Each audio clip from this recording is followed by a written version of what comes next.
नमस्कार शेतकरी मित्रांनो, आवड मोसंबी शेतीची या यूट्यूब चॅनलमध्ये आपलं स्वागत. तर शेतकरी मित्रांनो, आज आपला 36वा भाग. तर आज आपण या भागामध्ये आजचा आपला विषय मोसंबी संत्रा झाडांवर माल कमी कशा प्रकारे निघतो. बरेचसे शेतकरी सांगता आम्ही चांगल्या पद्धतीने नियोजन करतो तरीसुद्धा आमचा खूप कमी प्रमाणात माल निघतो. आता आपल्याला जनरल माहिती पाहिजे, 5 ते 10 वर्ष वयोगटाच्या झाडाला 80 ते 1 क्विंटल म्हणजे 80 किलो ते 1 क्विंटलपर्यंत माल निघाला पाहिजे. आणि 10 ते 20 वर्ष वयोगटातल्या झाडाला प्रति झाड 1.5 क्विंटल 130 किलो 170-80 किलो अशा पद्धतीने माल जर निघाला तर तो 100% आपला फळधारणा म्हणता येईल. 100% आपल्याला आउटपुट चांगला आला असं म्हणता येतं. परंतु बऱ्याचशा शेतकऱ्याचं म्हणणं आहे की आमच्या बागेवरती माल कमी निघतो. त्याचं कारण सांगतो मित्रांनो. आता फुलं लागल्यापासून ते आपला माल कटिंग होईपर्यंत आपल्या ज्या फळांमध्ये गळ होते, आपले जे फळाचं त्या ठिकाणी जे नुकसान होते, तर अशा पद्धतीने आपल्या बागेतून हळूहळू माल हा कमी निघतोय. तर त्याच्या प्रमुख स्टेज आपण या ठिकाणी 4 दर्शवलेले आहेत. तर स्टोरेज व्यवस्थित न होणे, झाडांमध्ये स्टोरेज जर व्यवस्थित तयार झालं नसेल तर तुमच्या झाडांना कमी प्रमाणात फुलं लागतात आणि या कारणामुळे आपल्या बागेमध्ये जे फळं लागण्याचं प्रमाण आहे ते कमी होते. तर स्टोरेज व्यवस्थित तयार करण्यासाठी आपल्याला ऑगस्ट-नोव्हेंबर महिन्यात, जसं की 15 ऑक्टोबर-नोव्हेंबर, 15 ऑक्टोबर आणि नोव्हेंबर पूर्ण या 45 दिवसादरम्यान आपल्याला झाडांमध्ये व्यवस्थित स्टोरेज तयार करून घ्यावं लागतं. तर स्टोरेज म्हणजे पानामध्ये भरवलेलं चिलेटेड फॉर्ममधील अन्नद्रव्य, या पद्धतीने आपण स्टोरेज तयार करतो. तर स्टोरेज जर व्यवस्थित तयार असेल तर तुमचे फुलं जास्त लागतात. स्टोरेज जर कमी असेल तर त्या ठिकाणी फुलं कमी लागतात.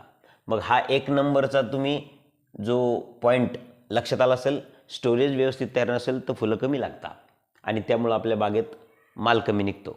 दुसरं कारण खताच्या मात्रा व्यवस्थित न भरणे किंवा चुकीच्या भरणे. आता तुम्हा सर्वांना माहीत असेल, आपल्या झाडाला फुलधारणा फळधारणा चांगली प्रकारे झालेली आहे, परंतु ती झालेली फुलधारणा टिकवण्यासाठी, झाडावरती राहण्यासाठी व्यवस्थित खताच्या मात्रा जर असेल तर तो माल आपला त्या ठिकाणी फास्ट ग्रोथ करतो आणि ड्रॉप होत नाही.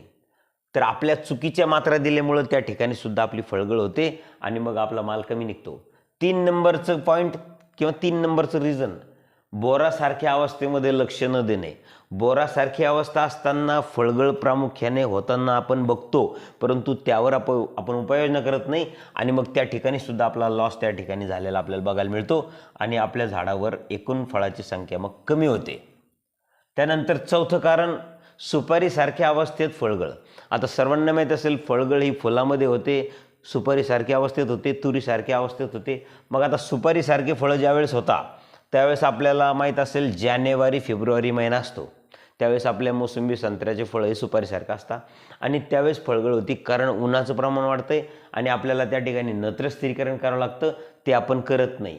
तुरीसारख्या किंवा बोरासारख्या फळावस्थेमध्ये आपल्याला ड्रिचिंग करावं लागते.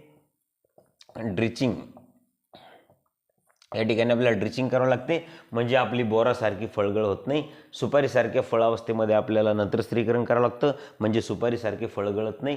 खताच्या मात्रा व्यवस्थित द्यावं लागतात आणि स्टोरेज व्यवस्थित करावं लागतं. हे 4 पॉईंट्स आपण जर व्यवस्थितरित्या हँडल केले तर आपल्या बागेवर फळं ही जास्त लागतात आणि आपले फळं गळ होत नाही. तर शेतकरी मित्रांनो, 4 गोष्टी तुम्हाला मी सांगितलेल्या, या 4 गोष्टीच्या माध्यमातून खूप सारे फळं आपल्याला या ठिकाणी ड्रॉप होताना बघायला मिळते. ज्यावेळेस आपले फळं लिंबासारखे होते त्यानंतर कच्चे फळं आपले गळत नाही. तेच मग आपले ज्यावेळेस फळांमध्ये साखर तयार होते, फळांमध्ये पिवळटपणा तयार होतो आणि दिवस हे पावसाळ्याचे असतात, त्यावेळेस आपली फळगळ होती. पण त्याच्यासाठी आपण फवारण्या असेल, त्यानंतर तुमचं जे प्रिकॉशन आपण घेतो त्यातून आपली ती फळगळ वाचवता येते.